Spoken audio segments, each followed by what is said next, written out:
تماشاوان هیجا ام در باسی قامشلود بن اندام سرکردایتیا انا کسا فیصل یوسف میوانی منج قامشلود سلاو و ریز که فیصل که فیصل دست پیک ده دخوازم بزانه بم نها هر چند ترکیه گلک رجده جبو پیکانینا اپراسیونه که بجاهیشی لهمبری روجاوای کردستانی لده آستا نافنتوی ده هر وها آستا هرمی دجی دجبریک زیده لهمبری وی اپراسیونی هیا نرخان دنات وی درباره ده بگرم دست پیک ده که فیصل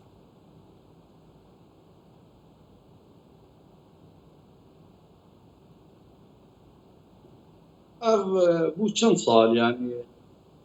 اوبراسيونا جو تركي بازي بين استرباد برا هر وقتي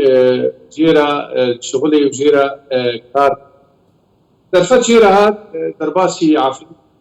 درفت جيرا هاد درباسي فريق يعني وجريس وبري ويناجي اوقات نافكر درع الفرات دربات وك دولتك هر وقتي برجواندي خد وهر وقتي بازي تشتي خوا خاطر تشتي خوا حساباتي خوا ایروژی وقتی گوتن وقتی بیستنج داخل شاندرن امریکی یعنی چیه بود؟ إنه الهمبر ورسيوني تسكن جبر كوت آرامي فرقوزان وينارا قال لك جيبي وينارا أو هبندي وار شري داشتن و تيكليوا نخش به الهمبر حتى أنا دبيجنا تسكنين بوجارة كدي إنجا من دادي وشي بكبل جارة كدي تري بينونم لوي تركيا بسكني أنا تسكني تركيا بازاري خدكي همبر وقت شتيكو إيرو أمريكي نادي شوي ريشاكو تركي أو جهنك حتى أنا سكي خيائي يا كيف فيصل نهاد عالي كردي دل سروية كي آخافتن يعني جنگ شيء مزند في چرچوي ده تينكرن كو گر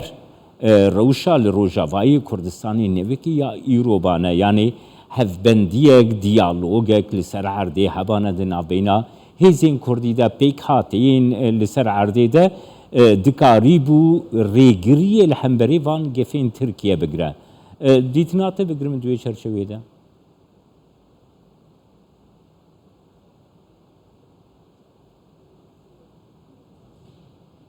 أو راسته يعني وقتيكو تغزر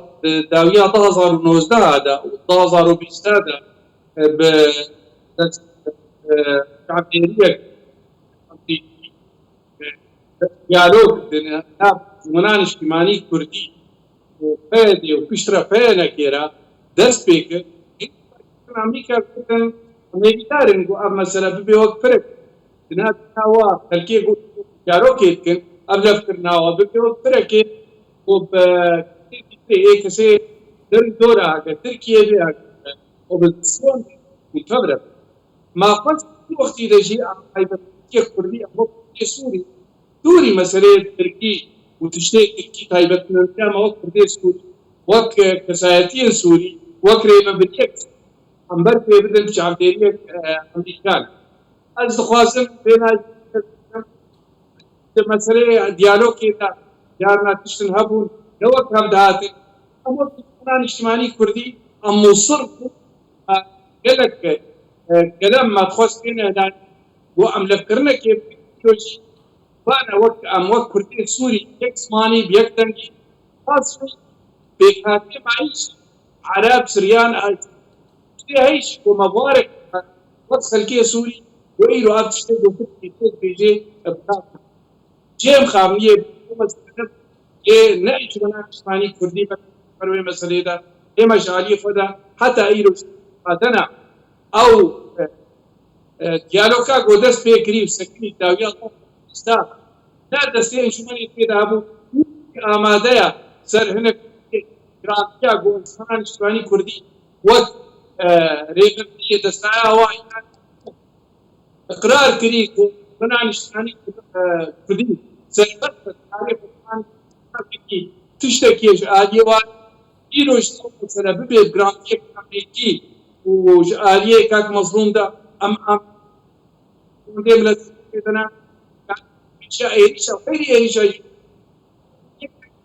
كارب تبلي عمليات سياسية أم كارب بربانية برملتي خدا هر دوی چرچوی دخوازم اشته بپرسم که فیصل نوها گف لحنبری روجاوای کردستانی هبویا هيا و دیار بی بردوام جی اف گف لحنبری روجاوای کردستانی بردوام بی گر اف روش بردوام بکه يعني بكي انجمنان اجتماعية كردي لسوريا الترناتيفا وتشي بيشنيارين وتشنا جبوكو اف روشا هي يا آلوز لروجاوای كردستاني مروف بشيويكي راسيونيل راستقيم بكاربي درباس بكا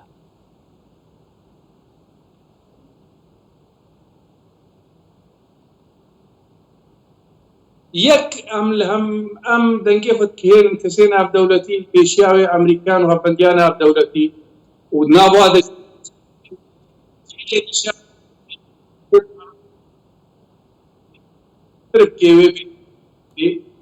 ابيا سبب شغلن گو دني پر پیدان کبه چار سری ایک سیاسی گریزا کر بیدان دنا برجی چار سرا کردی فنيتشينات فدجي بداري زوري تشتي خطي مشاندن ام بيشن او ديالوج دوام به وام شخصيات شباب كوتين كرن بيشنا مو سوري ابري وبريا كردي سوريا نيا كسكي اسفازم زلالتر ببيش هنا بريرا فكا كيف خوشي امو كردي سوري ام وام ببنا شركية سوريا وريقرتن الفيجن ولا فكك يا غيري فكك وام كاربن بهاجورة لا تاخذ بهاجورة نريد خدمة گزاري تستاهل في حتى كوشارة سريع تندروس كاربي داني ام بهاجورة بكن ابا ياغو ام بله سپاسیاتت کم که فیصل یوسف اندامی دسته سروکاتی اینه که سه کشقا مشلول گلمه